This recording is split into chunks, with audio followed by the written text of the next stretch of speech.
État de l'Oklahoma, au cœur des États-Unis. Cette autoroute gigantesque relie la côte est à la côte ouest. C'est l'une des plus fréquentées du pays, l'une des plus dangereuses aussi. Ben McHenry tente d'y faire régner la loi et l'ordre. Ce shérif du bitume dirige une brigade spécialement créée pour lutter contre les excès des poids lourds. Ces monstres de la route lui donnent pas mal de fil à retordre. Il y a des chauffeurs de poids lourds ici qui pensent que la route leur appartient parce qu'ils ont les plus gros véhicules. Mais ce n'est pas le cas. Cette route appartient à tout le monde. Quand ils font ça, ça exaspère les gens. On a des plaintes tous les jours concernant des routiers qui conduisent dangereusement. Aux États-Unis, il n'existe pas de radar automatique au bord des routes. Ben doit attraper les chauffards en flagrant délit d'excès de vitesse. Mais ce petit boîtier noir, son radar embarqué, est loin d'être suffisant. Les chauffeurs repèrent de loin sa voiture siglée et se préviennent par radio.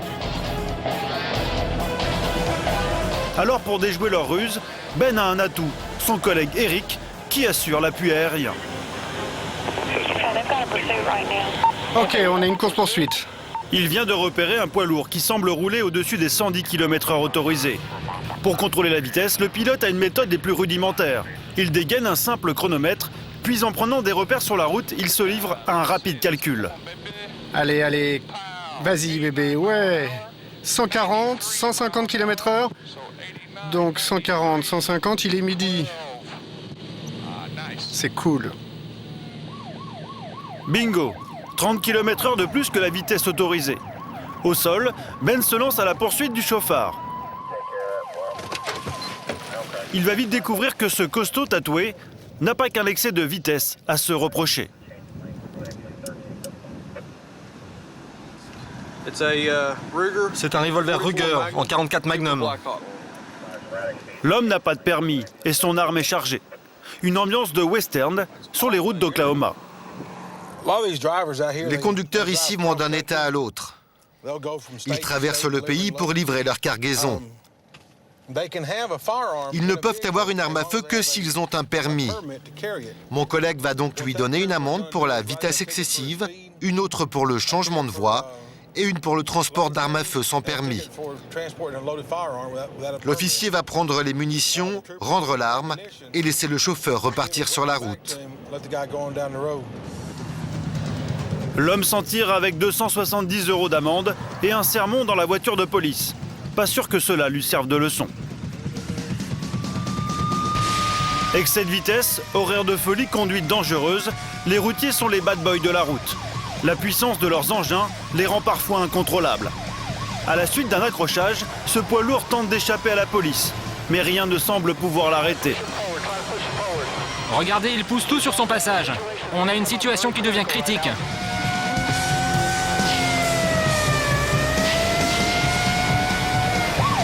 Ce n'est qu'en tirant dans les pneus et le radiateur que les policiers mettent fin à la cavale. Des dérapages spectaculaires et souvent meurtriers.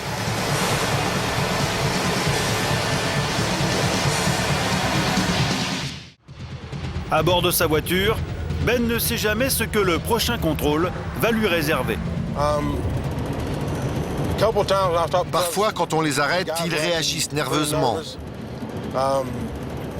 Il nous arrive de trouver de la drogue cachée dans la cargaison. Parfois même, on trouve de grosses sommes d'argent. Aux États-Unis, les chauffeurs routiers et leurs camions spectaculaires se sont taillés une réputation sulfureuse. Course-poursuite, affaires de drogue ou de mœurs, les excès des routiers américains défraient la chronique.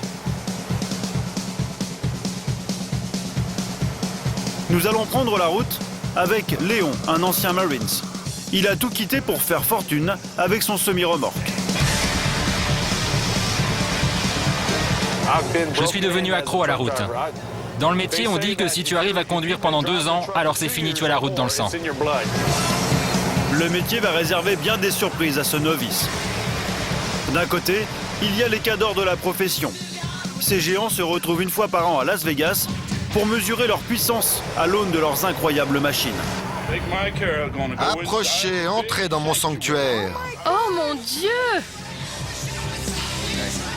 Nous suivrons l'enquêteur Pat Postiglione dans sa traque des routiers serial killers. Il y a plusieurs tueurs en série qui assassinent régulièrement des filles un peu partout dans le pays. Et s'ils sont aussi difficiles à attraper, c'est justement parce que ce sont des routiers. Alors, quelles sont les règles pour survivre dans cette jungle de l'autoroute où semble régner la loi du plus fort?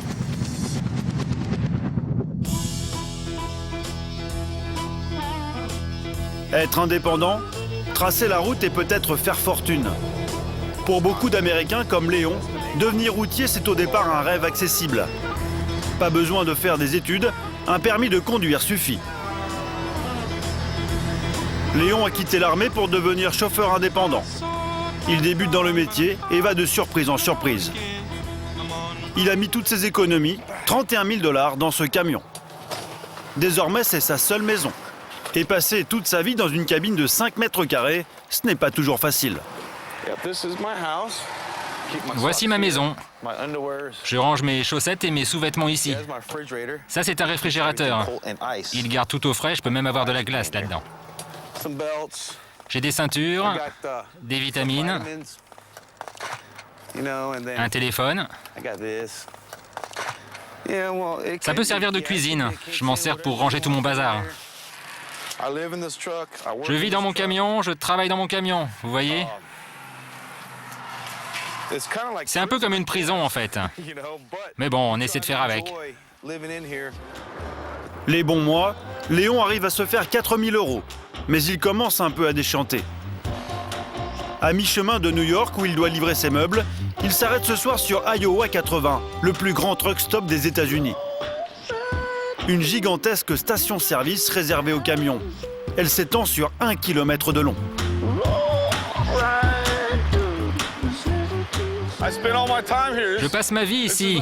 Vous savez, ce truck stop, c'est ma deuxième maison après mon camion. Ils ont des douches, des restaurants, il y a des snacks. Ils ont tout ce dont un camionneur a besoin. A priori, le truck stop a tout du paradis pour routiers. Dès l'entrée, des camions au chrome étincelant sont alignés comme à la parade. Ça, c'est un Freightliner classique.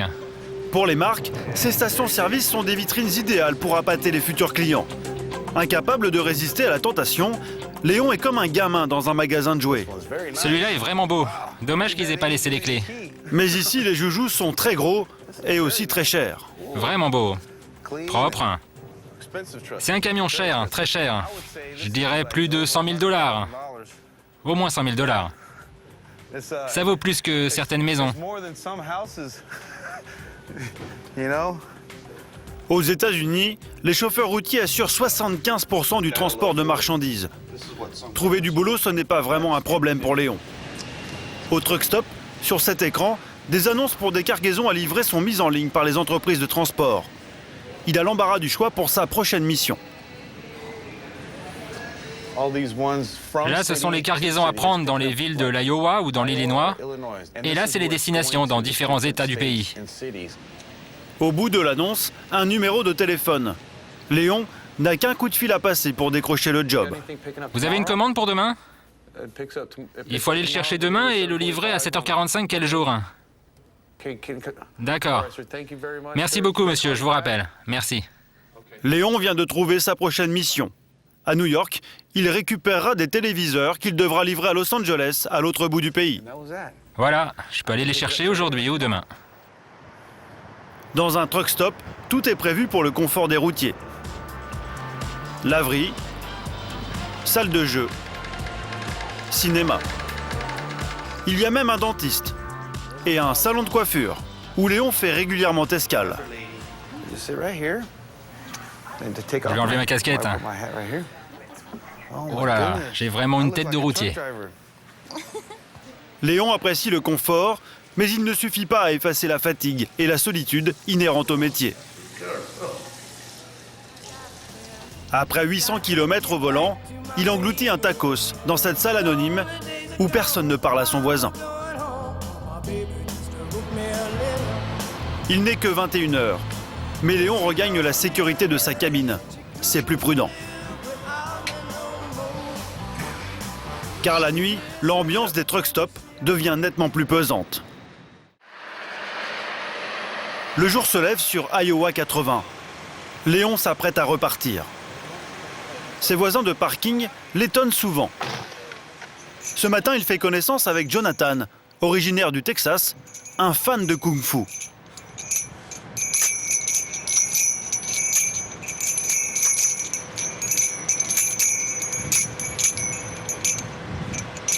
Waouh, c'était super. Et t'as perdu combien? 30 kilos jusqu'à maintenant. 30 kilos? 30, oui. Il m'en reste 7 à perdre. Ma mère m'a dit que si je perdais 30 kilos, elle se chargerait de me trouver une copine, alors il va falloir que je m'y mette moi aussi. C'est cool en tout cas. En mal de compagnie, Léon a pris son temps pour discuter, mais il va être rattrapé par un stress que connaissent tous les routiers. La peur d'arriver en retard. Il n'a que 5 heures pour livrer ses meubles. Au moindre incident, il panique. Oh là, c'est bloqué là. C'est quoi la rue déjà? Oh, j'allais dans le mauvais sens. Je me suis trompé de direction, là je suis perdu. Les clients ne sont pas coulants sur les horaires. En cas de retard, c'est l'amende. Le client va sûrement m'en vouloir, je suis en retard. Et du coup, il peut le déduire de ma paye. Il peut très bien me dire ok, je retiens 100 ou 200 $ de ton salaire à cause du retard. Cette fois-ci, Léon s'en tire bien. Il en sera quitte pour cette pointe de stress. Les meubles sont débarqués juste dans les délais. Léon peut repartir immédiatement, charger ses téléviseurs. Ok les gars, je dois reprendre la route maintenant. Une nouvelle aventure m'attend sur le bitume. Et j'ai beaucoup de kilomètres à faire. Il enchaîne les livraisons, sans répit, avec une seule idée en tête, faire fortune. Car au pays du camion roi, certains routiers se sont bâtis de petits empires. Sur les hauteurs de San Diego, en Californie, une villa luxueuse. C'est celle de Mary et Bill Sandvik. Tu as trouvé ce que tu voulais? 400 mètres carrés avec vue imprenable sur la vallée.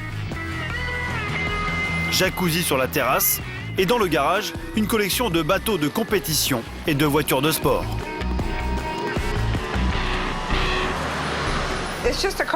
C'est juste une voiture qu'on a restaurée.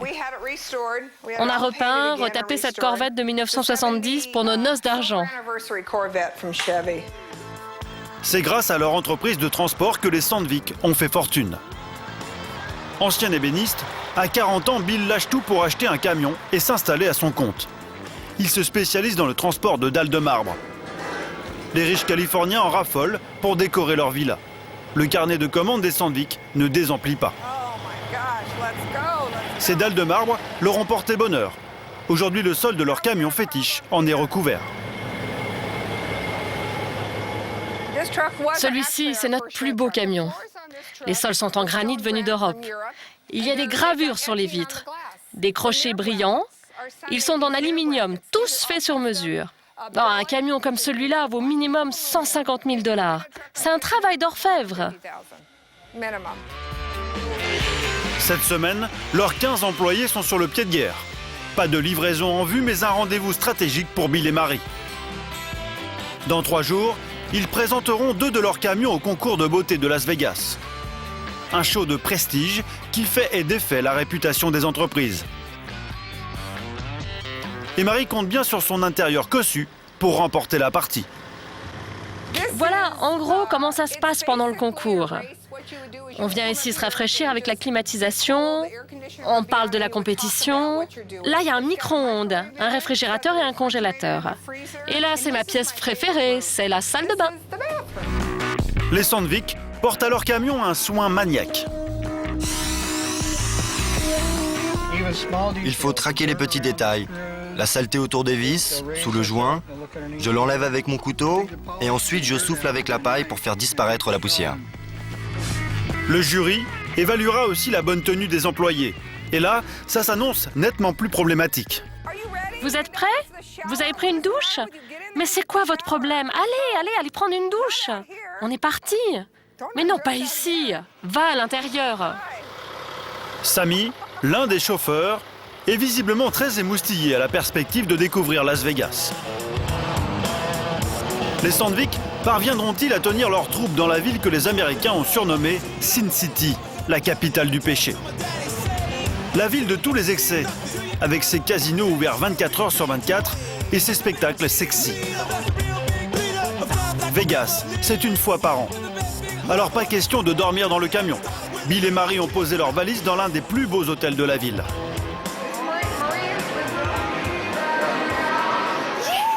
Super, on est arrivés. Ah oui, on est arrivés. Ce soir, Marie accorde une soirée détente à toute son équipe. Mais elle est inquiète, car à Las Vegas, la tentation est partout. Alors la patronne préfère mettre en garde ses chauffeurs, et notamment Sammy. Si tu rentres là-dedans dans 5 minutes, tu vas avoir des ennuis. Viens ici, oui, je t'ai vu rentrer à l'intérieur. Ah, Sammy, c'est un blagueur. Il est toujours en train de faire l'idiot. J'ai juste dit bonjour.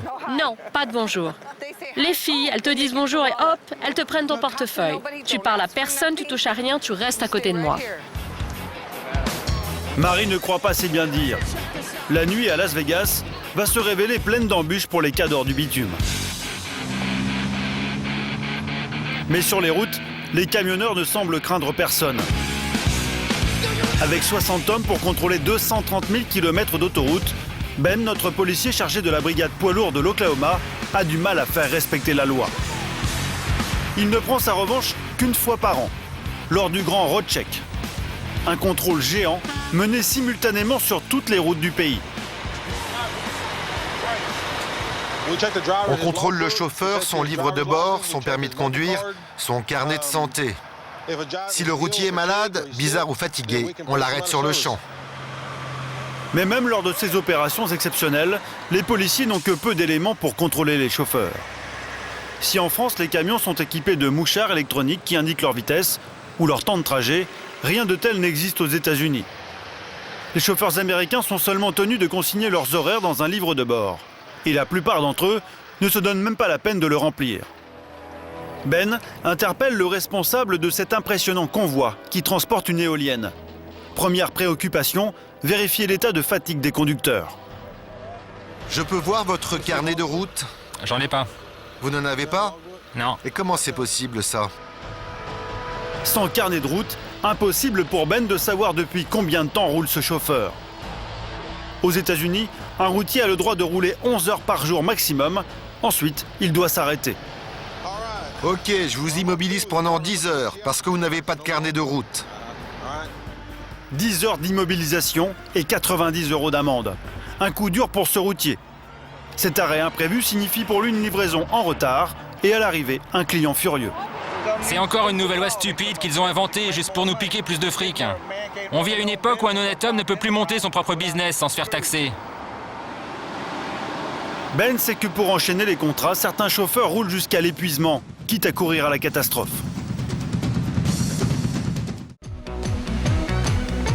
Les cadences infernales, la fatigue, le stress. Léon, le chauffeur débutant, a dû s'y habituer. Il dit ne jamais toucher à la drogue, mais ses proches sont soucieux. Aujourd'hui, il est à Santa Cruz, en Californie. Salut petite sœur. Comment ça va? C'est ici que vivent sa mère, sa sœur et ses petites nièces. Léon ne les a pas vus depuis près d'1 an. Il ne s'accorde qu'une petite semaine de repos chaque année. Son rythme inquiète sa sœur, qui le voit se couper peu à peu de la société. Je pense que conduire un camion, ça lui monte à la tête. Ça l'a rendu un peu dingo. Moi, j'aimerais le voir faire un autre boulot, quelque chose de plus sain pour lui, où il ne serait pas éloigné de la maison pendant aussi longtemps. Parce qu'à force d'être sur la route tout le temps, j'ai bien peur qu'il ne rencontre jamais quelqu'un. Ouais, je me laisse encore 5 ans. Ouais, 5 ans et je rencontrerai quelqu'un de bien. Une très belle femme. Léon s'est accordé 3 jours de repos. C'est son maximum. Il ne tient jamais plus longtemps au même endroit. Après 6 ans sur les routes, il est devenu dépendant au bitume. Je suis devenu accro à la route. Dans le métier, on dit que si tu arrives à conduire un camion pendant 2 ans, alors c'est fini, tu as la route dans le sang. Et si tu tiens dans le business encore 5 ans, c'est sûr, tu y es pour toujours. Léon n'en est pas encore là. Mais sur la route, certains chauffeurs se marginalisent totalement et sombrent parfois dans la folie. Une folie qui peut se révéler meurtrière. Nashville, Tennessee, au cœur des États-Unis. Une ville rendue célèbre par la musique country et Elvis Presley. Mais Nashville, c'est aussi le théâtre macabre d'une série de crimes dont les suspects numéro 1 sont des routiers. Le FBI a même créé une unité spéciale pour les arrêter. Grâce à elle, cet enquêteur, Pat Posteglione, a pu résoudre une sombre enquête. Ça, c'est l'unité des affaires classées. Là, c'est le bureau du chef. Et là, regardez, c'est le bureau des détectives. Vous voyez, ils sont 6 à travailler dans cette pièce. Pour Pat, tout a commencé avec cette carte. Elle recense les meurtres commis aux abords des truck stops. En tout, près de 500 victimes, en majorité des femmes, prostituées ou autostoppeuses. Cette carte montre qu'il y a probablement plusieurs tueurs en série qui assassinent des filles un peu partout dans le pays. Et la raison pour laquelle il est difficile de les retrouver, c'est parce que ce sont des camionneurs. Ils peuvent être au nord-est le lundi et au Texas le mercredi. Entre-temps, ils peuvent tuer 2 ou 3 personnes et c'est très difficile de faire la connexion entre elles. Pat estime que des dizaines de routiers tueurs en série opèrent régulièrement sur les autoroutes du pays.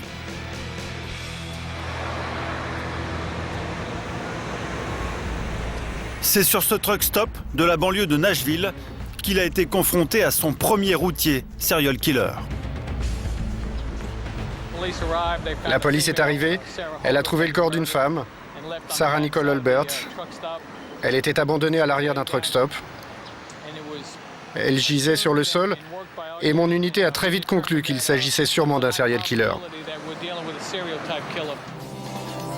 Sarah, 25 ans, gît nue dans les ordures.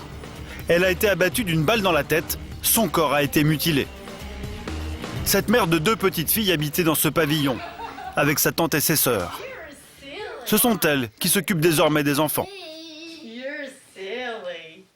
Ça, c'est Sarah et ce sont ses filles.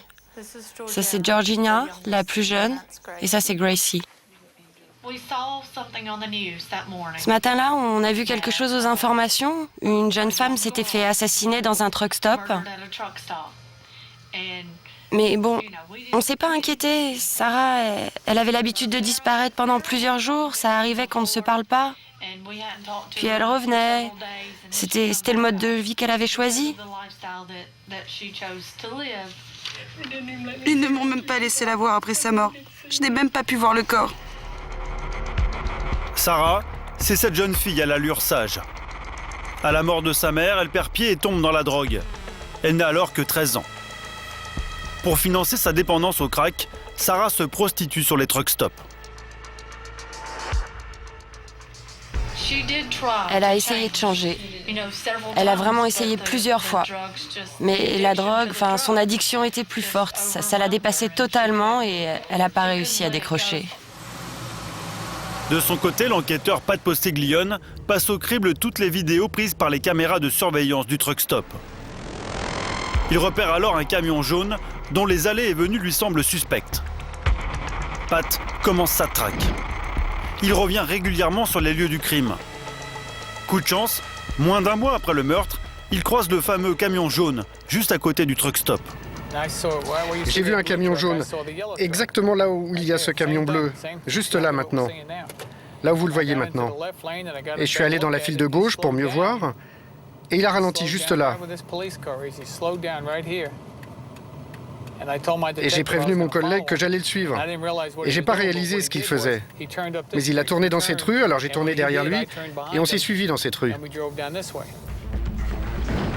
Le routier rôde autour du truck stop. Pat Posteglione le prend en filature, puis décide de l'intercepter. J'ai vu du sang sur ses ongles et du sang sur la porte à l'intérieur de la cabine. J'ai vu plusieurs taches de sang et quelque chose m'a dit que ce serait une très bonne idée de fouiller l'intérieur du camion avant de le laisser repartir. La fouille se révèle décisive. Pat découvre un couteau, du fil électrique, un sac poubelle rempli de sang. Dans sa cabine, un pistolet 22 long rifle, le même modèle que celui qui a tué Sarah. Le routier est arrêté. Il s'appelle Bruce Mendenhall. Il a 58 ans. L'homme est aujourd'hui détenu dans ce building, au quartier général de la police. Il attend son procès à 2 pas du bureau de Pat. Il avait vraiment l'air d'un routier comme les autres. C'est probablement un psychopathe qui n'a plus aucune conscience. Il est capable de tuer quelqu'un et d'aller manger un burger ensuite, comme si de rien n'était. Bruce Mendenhall a avoué 4 meurtres, mais les enquêteurs lui attribuent 3 autres victimes, toutes des prostituées.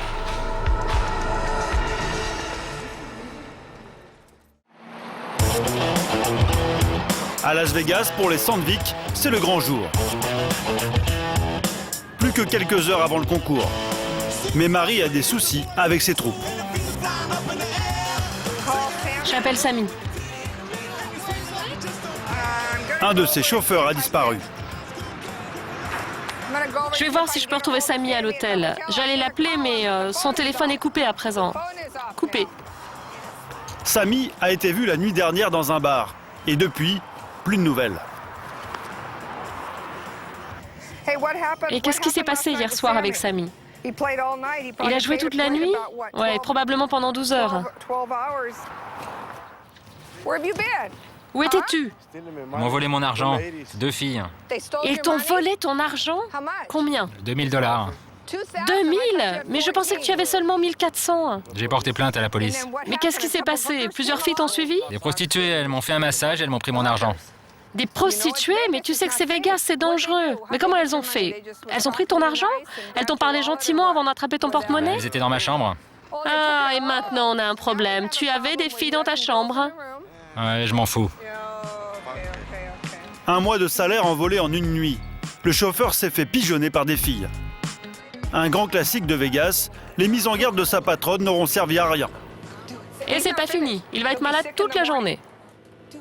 Un employé qui comate dans le canapé, pas très bon pour l'image de marque de la société. D'autant que la compétition s'annonce rude. Les plus beaux camions du pays sont là.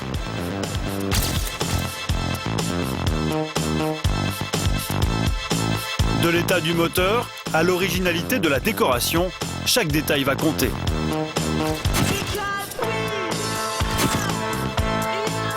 Alors sur le parking, entre les concurrents, la guerre des nerfs a commencé. Rassurez-moi, vous n'êtes pas là pour le concours. Bien sûr que je suis là pour le concours, bébé. Cet homme au look de chanteur texan est l'une des plus grosses fortunes du monde des camions. Pour sa première participation au concours, il a décidé de frapper fort. Approchez-vous, entrez dans mon sanctuaire. Oh mon Dieu! Un intérieur digne d'un 4 étoiles. Le grand luxe à l'américaine. L'intérieur a été entièrement refait, tout est flambant neuf. Il y a une salle de bain avec une douche. Les armoires en bois de cerisier, tout a été refait. Regardez l'évier, c'est du laiton. C'est le luxe américain poussé à l'extrême, version routier. Combien ça vaut? Oh, environ 1,5 million de dollars. Incroyable. Et à ce prix-là, toutes les fantaisies sont permises. Approchez par là, approchez. Oh mon Dieu! Une authentique Harley-Davidson à l'arrière du camion. Même à Vegas, c'est du jamais vu. La compétition va être rude. Oh mon Dieu! Mais Marie pense avoir décelé le point faible de ce concurrent, un peu trop arrogant à son goût. Si j'étais un juge, la première chose que je ferais, c'est regarder ici, en dessous. Quand on présente un camion en compétition, il ne doit pas y avoir de crasse comme cela. Bill, mon mari, lui, il sait qu'il faut être propre. C'est pas bon pour eux, mais c'est plutôt bon pour nous. En combinaison bleue, voici les 3 juges. tous des professionnels de la route, chauffeurs ou mécaniciens. Bill n'emmène pas large. Pendant 20 minutes, le jury ausculte son camion sous toutes les coutures.